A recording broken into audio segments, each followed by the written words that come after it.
নমস্কার বন্ধুরা, আমার চ্যানেলে জানাই সবাইকে স্বাগত। আজ বাড়িতে বানিয়েছিলাম একটু দুধ শুক্তো। দুধ শুক্তো বানানোর জন্য শীতকালে সব রকমই প্রায় সবজি পাওয়া যায়। আমি সমস্ত উপকরণ নিয়ে এখন কেটে-কুটে বসে গেছি। দুধ শুক্তো বানানোর জন্য আমি যেসব সবজিগুলো নিয়েছি সেগুলো হলো বেগুন, বিনস, কলা, মূলো, শিম, ডাঁটা, বড়ি, মটরশুঁটি এইসব সবজিগুলো আমি নিয়েছি। আর মশলার জন্য নিয়েছি আদা, তিল, জিরে, মৌরি, পোস্ত সমস্ত উপকরণ আমি এখন বেটে নেব। এখন আমি কড়াই বসিয়ে দিয়েছি। কড়াইয়ের মধ্যে তেল দিয়ে আমি করলাটা দিয়ে দিয়েছি। আর ওর মধ্যে দিয়ে দেবো হলুদ আর নুন।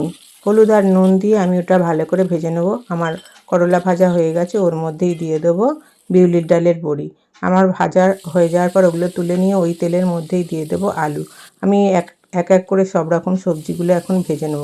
বন্ধুরা, আমার এই ছোট্ট ছোট্ট ব্লগ যদি আপনাদের ভালো লেগে থাকে প্লিজ একটু লাইক, একটু ফলো, একটু শেয়ার করে নেবেন।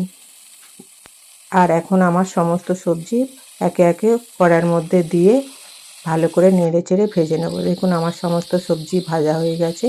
এবার ওপর থেকে দিয়ে দেবো ডাঁটা আর মটরশুঁটিটা। এগুলো একটু হালকা ভাজবো, বেশি ভাজবো না।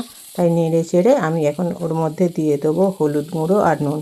হলুদ গুঁড়ো আর নুন দিয়ে বড়ি দিয়ে আমি একটু জল ঢেলে সিদ্ধ করে নেব। মশলাটা যখন পরে আমি সম্বরার সময় আমি মশলাটা দেবো। আগে মশলা আমি বেশি সিদ্ধ করব না বলে শুধু এই সবজিগুলো দিয়েই আমি সিদ্ধ করে নেব। 10 মিনিট পর দেখুন আমার সমস্ত সবজি সিদ্ধ হয়ে গেছে। সমস্ত সবজি সেদ্ধ হয়ে গেছে অথচ গোটা গোটা হয়ে আছে। বড়িগুলো কত সুন্দর সিদ্ধ হয়েছে। এখন আমি দেখব যে সিদ্ধ হয়েছে কিনা। দেখুন মূলো টুলো সব কিছুই আমার সিদ্ধ হয়ে গেছে। এখন আমি সবজিটা ঢেলে নেব। কড়াইয়ের মধ্যে কড়া ধুয়ে পরিষ্কার করে কড়ার মধ্যে দিয়ে দেবো গোটা জিরে, 5 ফোড়ন আর তেজপাতা। এদিকে আমি একটু তেঁতুলের গাদ গুলে নিয়েছি আর দুধটাও গুলে নিয়েছি।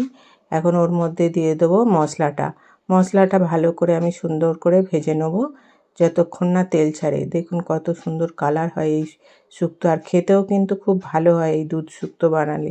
আমি একটু হালকা করে চিনি দিয়েছি যেমন, তেমনি একটু লঙ্কা গুঁড়োও দিয়েছি। খুব বেশি শুক্তোয় ঝাল দিতে হয় না, কিন্তু গ্রাম বাংলার লোকেরা একটু শুক্তোর মিষ্টি মিষ্টিও যেমন ভালো লাগে, একটু ঝাল দিলেও ভালো লাগে। দেখুন আমার মশলা থেকে তেল ছেড়ে দিয়েছে। এখন আমি সবজিটা ঢেলে দেবো আর ওপর থেকে দিয়ে দেবো ভাজা উচ্ছেটা। এখন আমার শুক্তোটা সিদ্ধ হয়ে গেছে। ওপর থেকে আমি এই তেঁতুলের গাদটা গুলে দিয়ে দেবো। ভালো করে নেড়ে চেড়ে তেঁতুলের গাদটা দেওয়ার বেশিক্ষণ ফোটাতে লাগবে না। হয়ে গেছে আমার এখন শুক্তোটা। ওপর থেকে ভাজা মশলা আর ঘি দিয়ে দেবো।